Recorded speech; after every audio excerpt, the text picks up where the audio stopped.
Assalamualaikum warahmatullahi wabarakatuh. Pada hari ini, kelompok kami akan mempresentasikan materi lanjutan dari materi kemarin, yaitu mengenai transfer antar perusahaan pada aset tak lancar.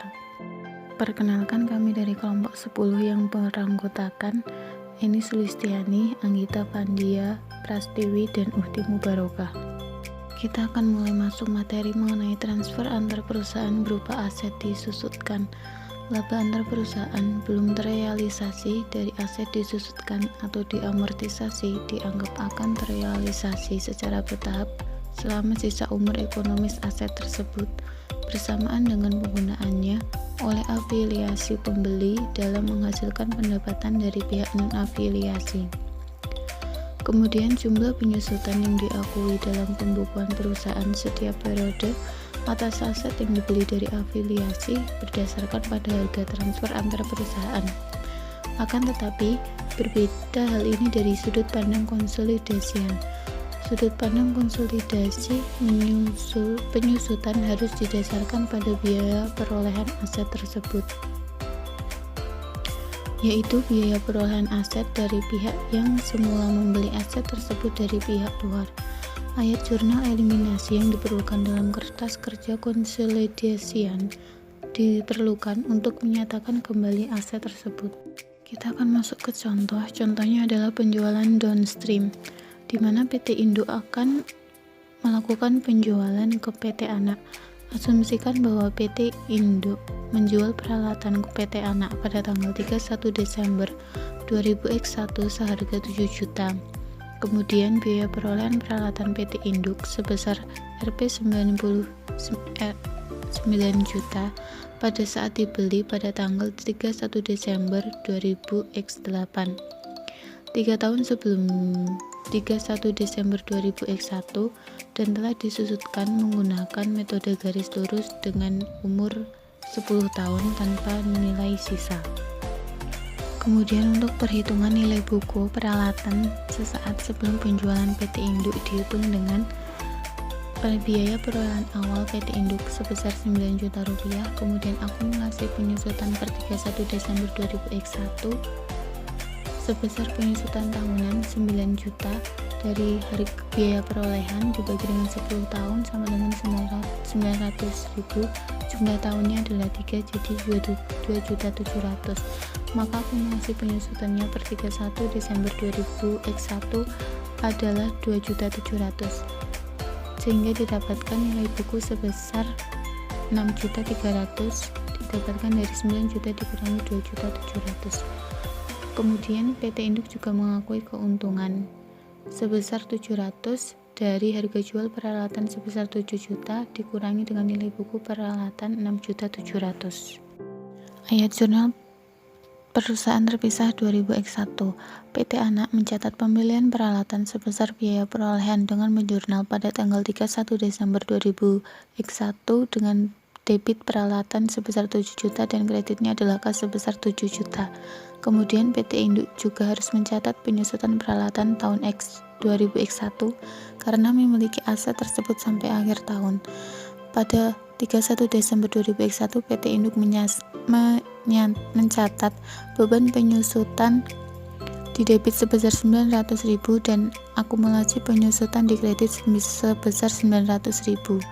Kemudian PT Induk juga mencatat penjualan peralatan pada akhir tahun 2001 dan mengakui keuntungan dan penjualan tersebut sebesar 700.000 yang didapatkan dari 7 juta dikurangi dengan 6.300.000. Maka pada 31 Desember 2001 PT Induk mencatat kas akumulasi penyusutan di debit dan peralatan dan keuntungan dari penjualan peralatan di kreditnya. Selain itu, PT Induk mencatat ayat jurnal metode ekuitas untuk mengakui bagiannya atas laba dan dividen PT Anak tahun 2000X1. Untuk mencatat dividen dari PT Anak, maka PT Induk akan menjurnal di debit kas sebesar 24 juta dan di kreditnya adalah investasi pada saham PT Anak sebesar 24 juta. 24 juta ini didapatkan dari 30 juta dikalikan dengan 0,8. Kemudian untuk mencatat pendapatan metode ekuitas, PT Induk akan mencatat investasi pada saham PT Anak sebesar 40 juta di debit, kemudian pendapatan dari anak perusahaan di kreditnya sebesar 40 juta. Ada beberapa ayat jurnal eliminasi untuk penyusunan kertas kerja konsolidasi pada tahun 2021. Yang pertama adalah ayat jurnal untuk mengeliminasi pendapatan dari anak perusahaan dengan menjurnal pendapatan dari anak perusahaan di debit sebesar 40 juta dan di kreditnya dividen diumumkan sebesar 24 juta dan investasi pada saham PT Anak sebesar 16 juta di kredit. Kemudian eliminasi yang kedua adalah mengalokasikan laba ke kepentingan non-pengendali dengan mendebitkan pendapatan untuk kepentingan non-pengendali sebesar 10 juta dan kreditnya adalah dividen diumumkan sebesar 6 juta dan kepentingan non-pengendali sebesar 4 juta. Jurnal eliminasi yang ketiga adalah untuk mengeliminasi saldo investasi awal. Yang debitnya adalah saham biasa PT Anak sebesar 200 juta dan debitnya lagi saldo laba 1 Januari sebesar 100 juta dan kreditnya adalah investasi pada saham PT Anak sebesar 240 juta dan kepentingan non-pengendali sebesar 60 juta. Satu tambahan ayat jurnal kertas kerja yang diperlukan, yaitu untuk mengeliminasi keuntungan antar perusahaan yang belum terrealisasi. Jurnalnya adalah bangunan dan peralatan sebesar 2 juta di debit, keuntungan penjualan peralatan di debit sebesar 700.000, dan kreditnya adalah akumulasi penyusutan sebesar 2.700.000. Berikut adalah kertas kerja konsolidasian pada tahun 2021. Teman-teman bisa melihat pada halaman 276 untuk lebih jelasnya lagi. Ayat jurnal perusahaan tersendiri pada tahun 2000X2. Selama tahun 2000X2, PT Anak mulai menyusutkan biaya perolehan peralatan sebesar 7 juta yang diakuisisi dari PT Induk selama sisa umur 7 tahun menggunakan metode penyusutan garis lurus. Hasilnya adalah beban penyusutan sebesar 1 juta per tahun, yaitu didapatkan dari 7 juta dibagi dengan 7 tahun. Untuk mencatat beban penyusutan tersebut, maka PT Anak akan mencatat beban penyusutan di debit sebesar 1 juta dan akumulasi penyusutan di kreditnya sebesar 1 juta rupiah. PT Induk juga mencatat ayat jurnal metode ekuitas pada tahun 2000X2 untuk mencerminkan atas laba PT Anak sebesar 74 juta rupiah dan dividen sebesar 40 juta rupiah. Untuk mencatat dividen dari PT Anak, maka PT Induk akan mencatat cash di debit sebesar 32 juta dan investasi pada saham PT Anak di kreditnya sebesar 32 juta. 32 juta didapatkan dari 40 juta dikalikan 0,80. Untuk mencatat pendapatan metode ekuitas, maka PT Induk akan mencatat investasi pada saham PT Anak di debitnya sebesar 59.200.000 dan kreditnya adalah pendapatan dari anak perusahaan sebesar 59.200.000 yang didapatkan dari 74 juta dikalikan dengan 0,8. Dalam kertas kerja konsolidasi pada tahun 2000X2, maka ada beberapa ayat jurnal eliminasi yang diperlukan.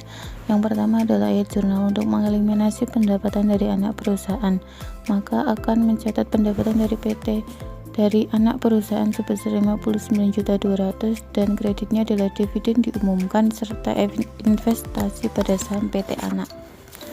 Kemudian eliminasi yang kedua adalah mengalokasikan laba ke kepentingan non-pengendali dengan mencatat pendapatan untuk kepentingan non-pengendali sebesar 14.800.000 di debit serta dividen diumumkan di kredit sebesar 8 juta, kepentingan non-pengendali di kredit sebesar 6.800.000.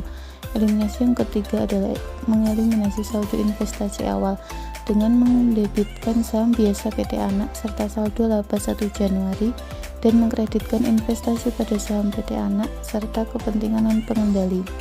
Selain ayat jurnal normal tersebut, ada satu jurnal yang diperlukan untuk mengeliminasi pengaruh dari transaksi antar perusahaan tahun 2001 pada awal tahun 2002, yaitu dengan mendebitkan bangunan dan peralatan serta saldo laba 1 Januari, kemudian mengkreditkan akumulasi penyusutan sebesar 2.700.000. Kemudian ada satu jurnal eliminasi lagi yang diperlukan, yaitu jurnal untuk mengeliminasi selisih lebih penyusutan, yaitu dengan mendebitkan akumulasi penyusutan sebesar 100.000 dan juga mengkreditkan beban penyusutan sebesar 100.000. Kemudian ada lagi yang lebih menyukai untuk menggabungkan kedua ayat jurnal tersebut dan memunculkan saldo pada akhir tahun melalui satu ayat jurnal, yaitu dengan mendebitkan bangunan dan peralatan sebesar 2 juta, saldo laba 1 Januari sebesar 700.000, serta mengkreditkan beban penyusutan sebesar 100.000 dan akumulasi penyusutan sebesar 2.600.000.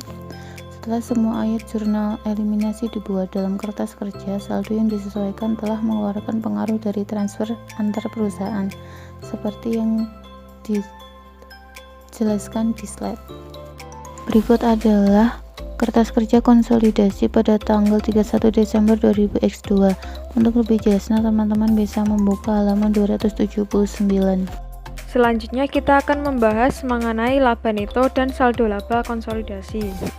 Di sini penghitungan laba neto konsolidasi untuk tahun 2002 harus memasukkan penyesuaian dari realisasi laba penjualan peralatan ke PT Anak tahun 2001, yang mana dapat kita lihat laba terpisah PT Induk sebesar Rp160.900.000.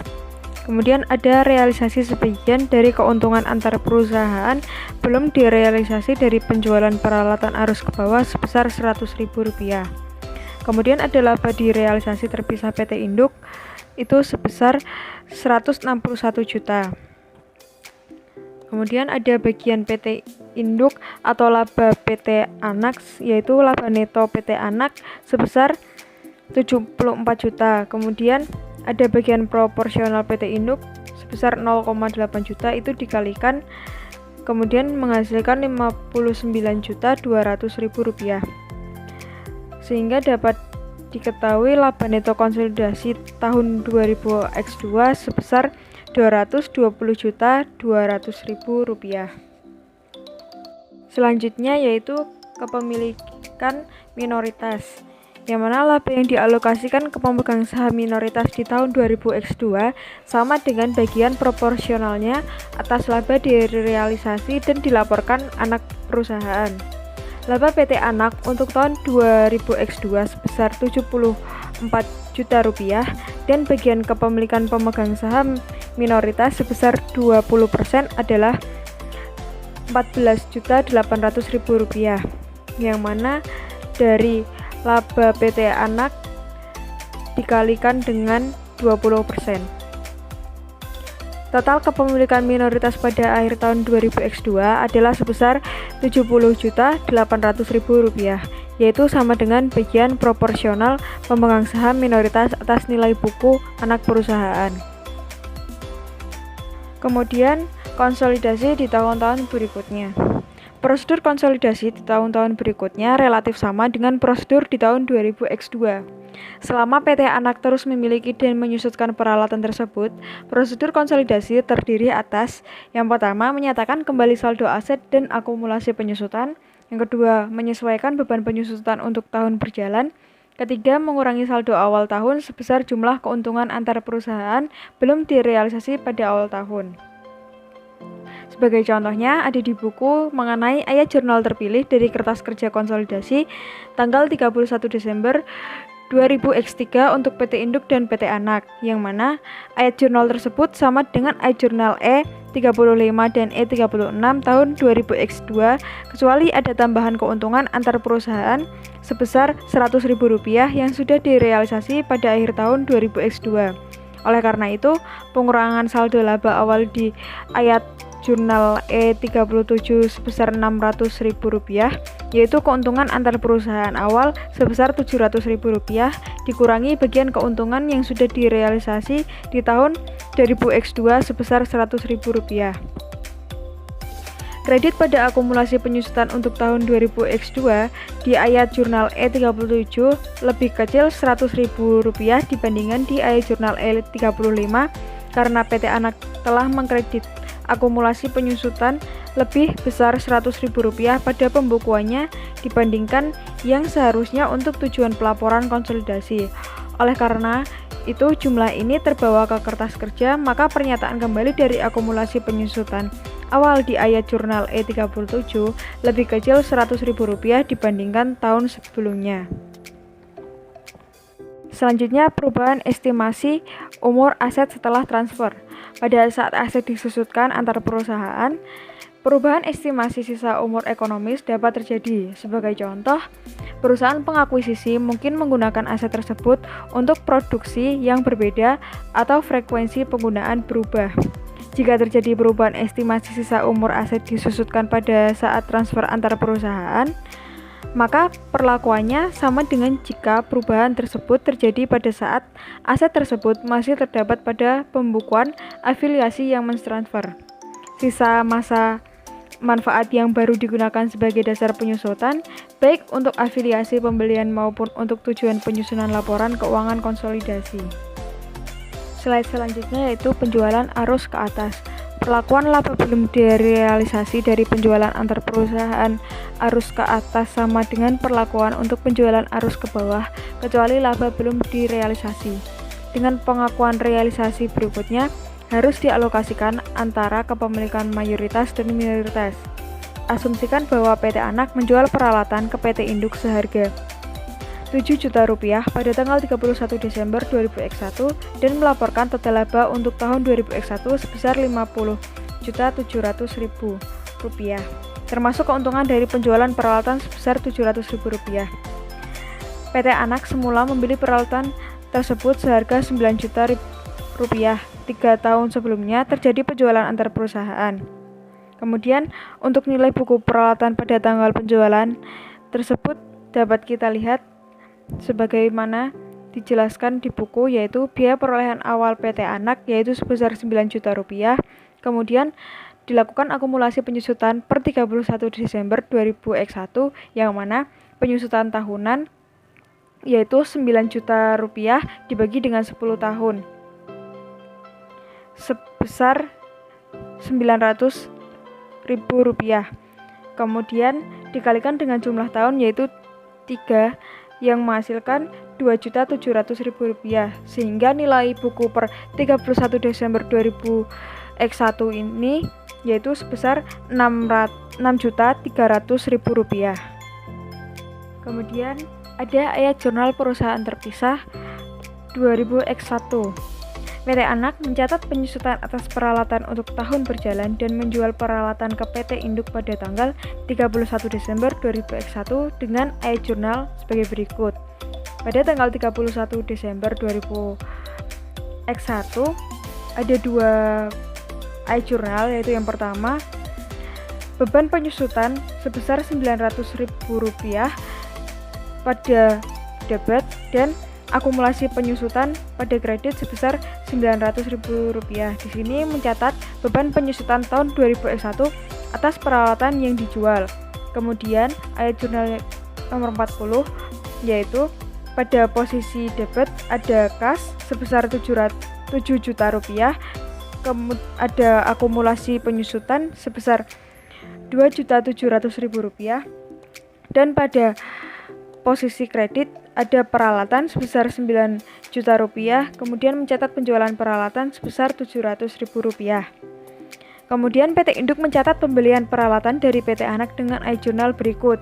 Pada tanggal 31 Desember 2001, posisi debit yaitu peralatan sebesar Rp7 juta. Kemudian pada posisi kredit ada kas sebesar Rp7 juta, yang mana ayat jurnal ini mencatat pembelian peralatan. Selain itu, PT Induk mencatat ayat jurnal metode ekuitas untuk mengakui bagiannya atas laba dan dividen PT Anak.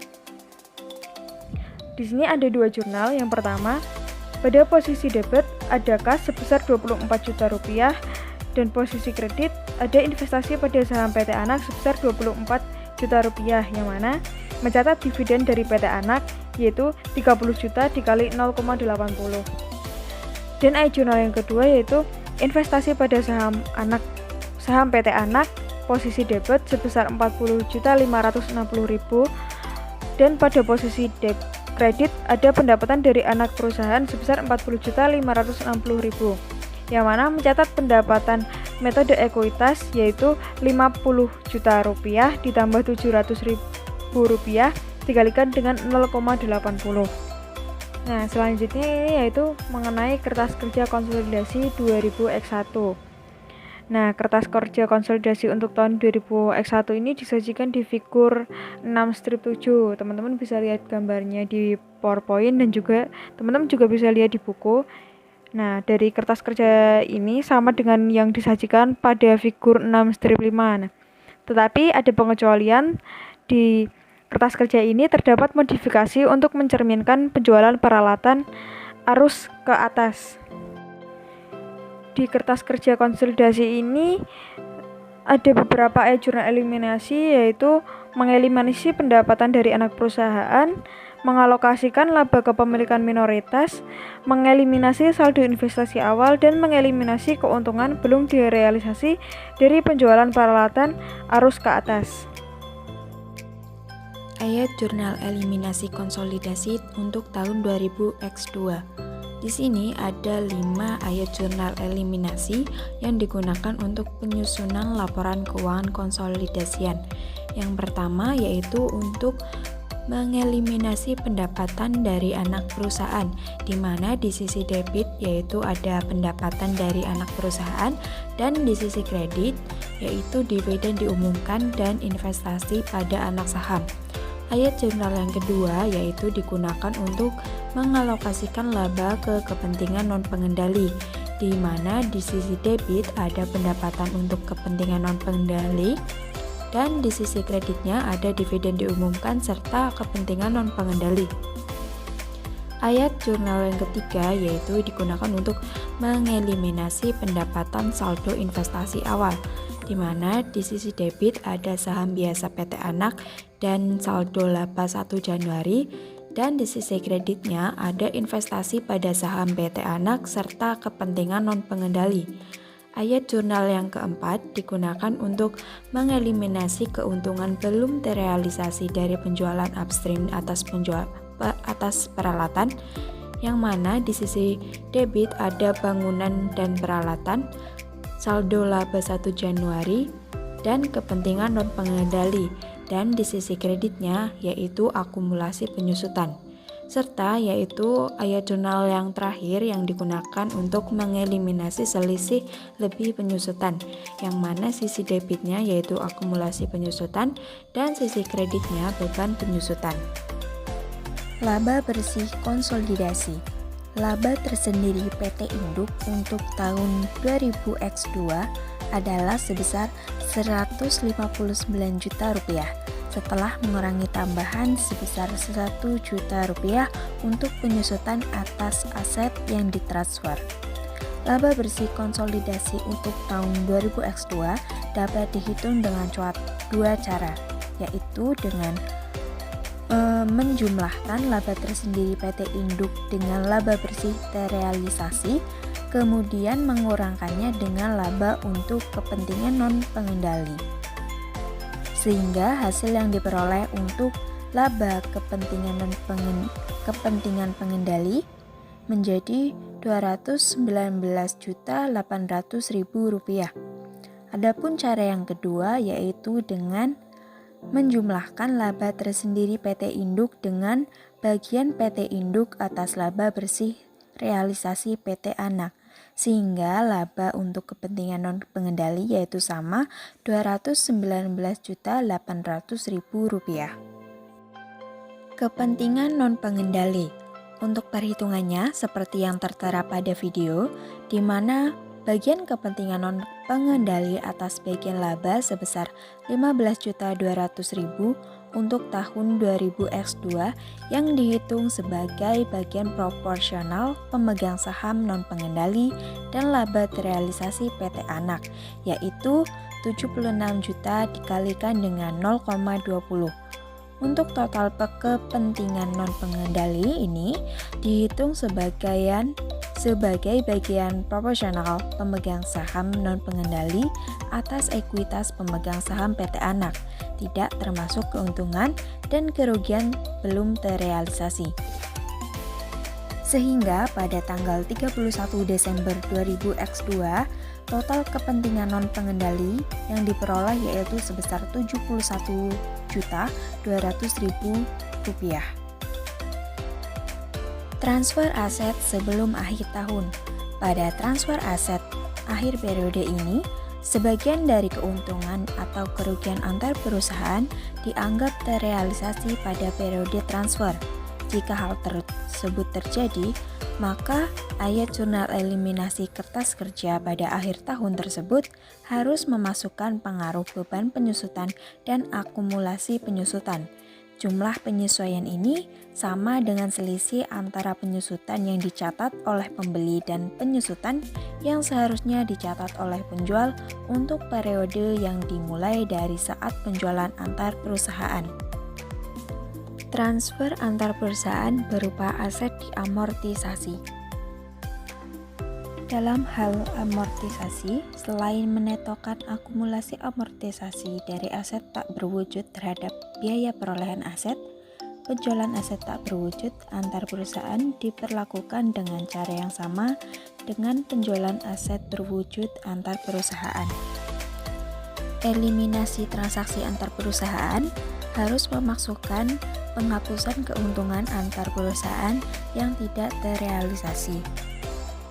Prosedur konsolidasi terkait dengan keuntungan dan kerugian tidak terrealisasi antar transfer aset antar perusahaan melibatkan penyesuaian kertas kerja untuk menyajikan kembali aset dan akun-akun terkait. Sekian presentasi dari kelompok kami. Ada kurang lebihnya kami mohon maaf. Wassalamualaikum warahmatullahi wabarakatuh.